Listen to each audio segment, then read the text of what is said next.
Oh no, I need to delete so many files from that camera. Ready? Yeah. Ready? Okay. Sorry about that. So again, x is this, yes?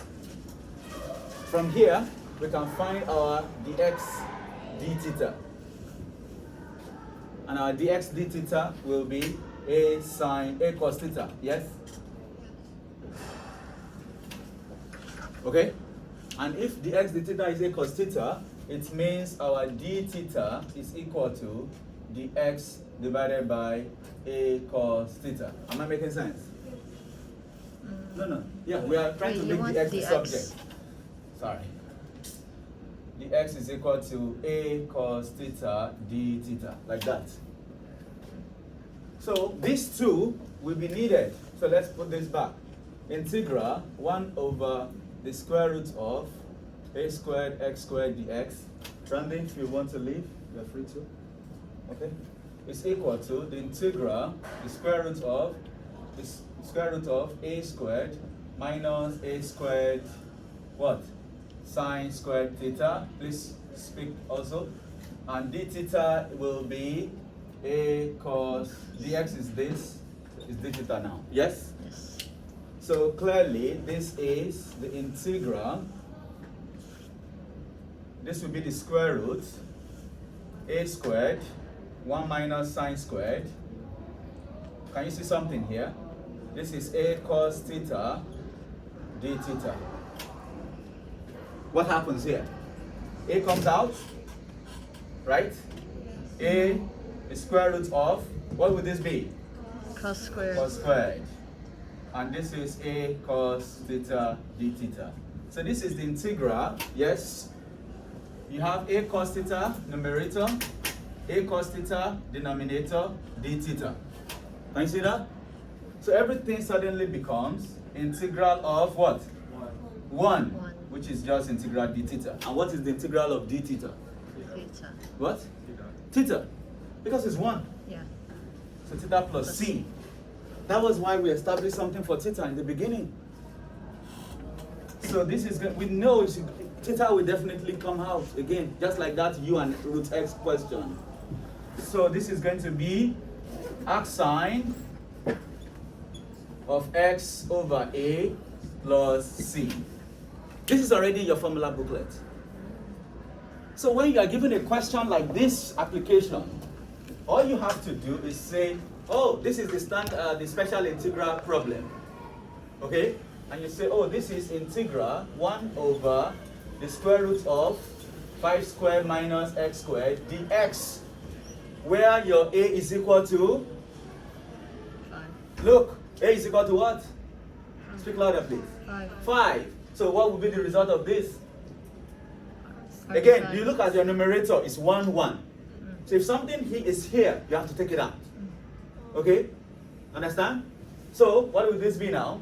Arc sine. Arc sine. X. X Say that again.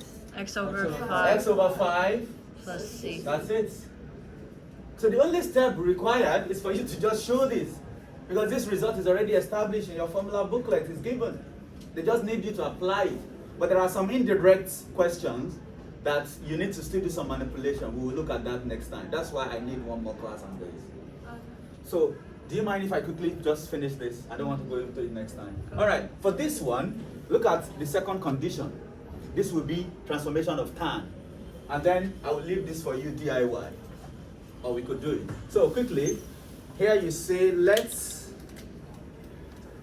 x be a tan theta. Of course, it's possible your a is 1. Okay, let x be a tan theta, then x over a equals tan theta, which means your theta is arctan of x over a. Okay, so also the x d theta, what is the derivative of tan? Sine over cos. Wait, derivative of tan? No? Squared? Say that again? Isn't it sec squared? Sec squared. Sec squared. So this is a sec squared theta, which means your dx is now going to be a sec squared theta d theta. So we put it back. the original question, integral 1 over a squared plus x squared dx will be the integral of a squared tan squared theta, right? This is 1, and this is a sec squared theta d theta. So clearly that will be integral a sec squared theta divided by a squared bracket 1 plus tan squared theta d theta. Now I need help. What do I do next?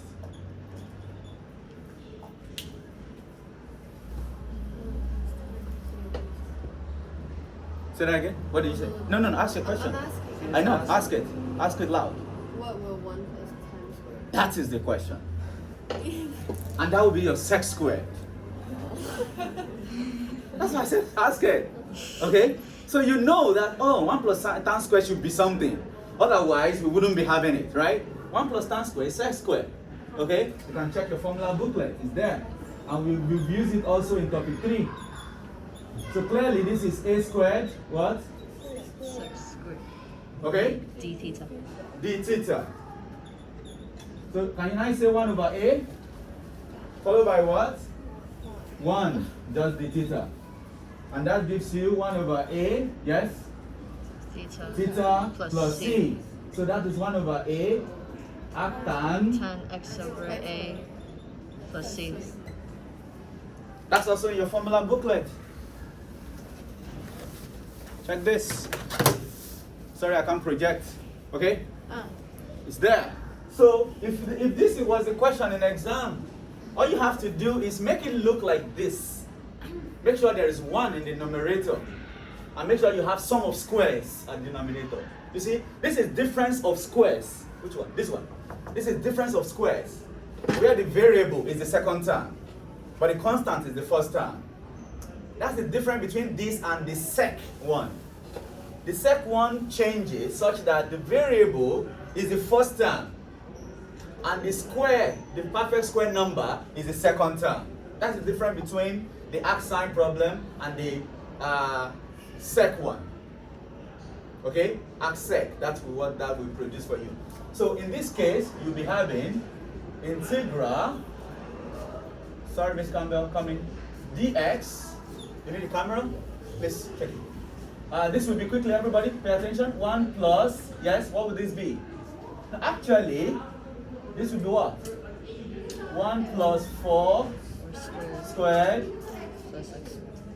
So what's our A? 1 over 4. 1 over 4. So by this result, if you have 1 at the top, we have 1 at the top.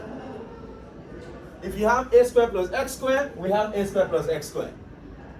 So the results say 1 over a. So that would be 1 divided by, yes, 1 over 4. Because this implies that a is equal to 1 over 4. All you have to do is substitute here. Okay? Then, talk to me. Arctan. Arctan x over 1 over 4. Plus c. So let's write the result now. What is that? 4 arctan arctan 4x plus c. That's the integral. Does it make sense? Questions? No. So please, let's stop here. Thank you. Sorry for the